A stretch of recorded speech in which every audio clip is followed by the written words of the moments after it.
پہلا سیموئل اس کا 6 باب اور اس کی پہلی آیت سے۔ سو خداوند کا صندوق 7 مہینے تک فلسطینیوں کے ملک میں رہا۔ تب فلسطینیوں نے کاہنوں اور نجومیوں کو بلایا اور کہا کہ ہم خداوند کے اس صندوق کو کیا کریں؟ ہم کو بتاؤ کہ ہم کیا ساتھ کر کے اسے اس کی جگہ بھیجیں۔ انہوں نے کہا، اگر تم اسرائیل کے خدا کے صندوق کو واپس بھیجتے ہو تو اسے خالی نہ بھیجنا، بلکہ جرم کی قربانی اس کے لیے ضرور ہی ساتھ کرنا، تب تم شفا پاؤ گے اور تم کو معلوم ہو جائے گا کہ وہ تم سے کس لیے دستبردار نہیں ہوتا۔ انہوں نے پوچھا کہ وہ جرم کی قربانی جو ہم اس کو دیں کیا ہو؟ انہوں نے جواب دیا کہ فلسطینی سرداروں کے شمار کے مطابق سونے کی 5 گلٹیاں اور سونے کی 5 چوہیاں، کیونکہ تم سب اور تمہارے سردار دونوں ایک ہی اوزار میں مبتلا ہوئے۔ سو تم اپنی گلٹیوں کی مورتیں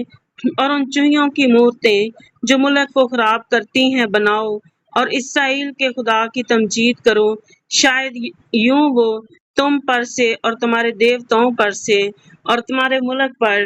اپنا ہاتھ ہلکا کر لے۔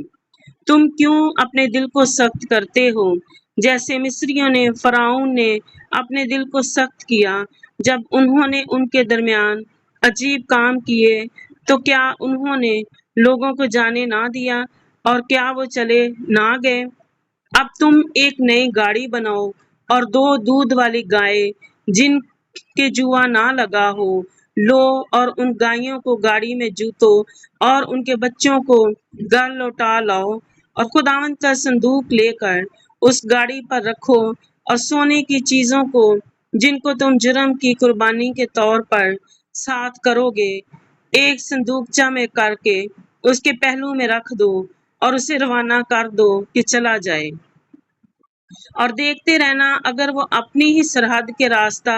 بیت شمس کی جائے تو اسی نے ہم پر یہ بلائے عظیم بھیجی، اور اگر نہیں تو ہم جان لیں گے کہ اس کا ہاتھ ہم پر نہیں چلا، بلکہ یہ حادثہ جو ہم پر ہوا اتفاقی تھا۔ سو ان لوگوں نے ایسا ہی کیا اور 2 دودھ والی گائیاں لے کر ان کو گاڑی میں جوتا اور ان کے بچوں کو گھر میں بند کر دیا اور خداوند کے صندوق اور سونے کی چوہیوں اور اپنی گلٹیوں کو مورتوں کے صندوقچہ کی گاڑی میں رکھ دیا۔ ان گائیوں نے بیت شمس کا سیدھا راستہ لیا، وہ سڑک ہی سڑک ڈکاری گئی اور دہنے یا بائیں ہاتھ نہ مڑی، اور فلسطینی سردار ان کے پیچھے پیچھے بیت شمس کی سرحد تک گئے۔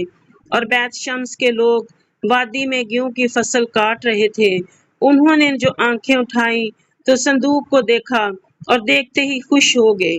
اور گاڑی بیت شمس یشوا کے کھیت میں آ کر وہیں کھڑی ہو گئی جہاں ایک بڑا پتھر تھا۔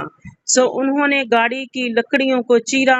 اور گائیوں کو سوختنی قربانی کے طور پر خداوند کے حضور گزرانا، اور لاویوں نے خداوند کے صندوق کو اور اس صندوقچہ کو جو اس کے ساتھ تھا جس میں سونے کی چیزیں تھی نیچے اتارا اور ان کو اس کے بڑے پتھر پر رکھا، اور بیت شمس کے لوگوں نے اسی دن خداوند کے لیے سوختنی قربانیاں چڑھائیں اور ذبیحے گزرانے۔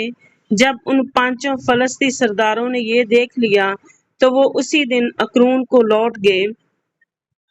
اور سونے کی گلٹیاں جو فلسطینیوں نے جرم کی قربانی کے طور پر خداوند کو گزرانی وہ یہ ہیں، ایک اشدود کی طرف سے، ایک غزہ کی طرف سے، ایک اسکلون کی طرف سے، ایک جات کی طرف سے اور ایک اکرون کی طرف سے۔ اور وہ سونے کی چوہیاں فلسطینیوں کے ان 5 سرداروں کے شہروں اور دیہات کے مالک ان بڑے پتھر تک تھے جس پر انہوں نے خداوند کے صندوق کو رکھا تھا، جو آج کے دن تک بیت شمسی یشوا کے کھیت میں موجود ہے۔ اور اس نے بیت شمس کے لوگوں کو مارا اس لیے کہ انہوں نے خداوند کے صندوق کے اندر جھانکا تھا۔ سو اس نے ان کے 50,000 اور 70 آدمی مار ڈالے، اور وہاں کے لوگوں نے ماتم کیا اس لیے کہ خداوند نے ان لوگوں کو بڑی مری سے مارا۔ سو بیت شمس کے لوگ کہنے لگے، کس کی مجال ہے کہ اس خداوند خدائی قدوس کے آگے کھڑا ہو، اور وہ ہمارے پاس سے کس کی طرف جائے؟ اور انہوں نے کریت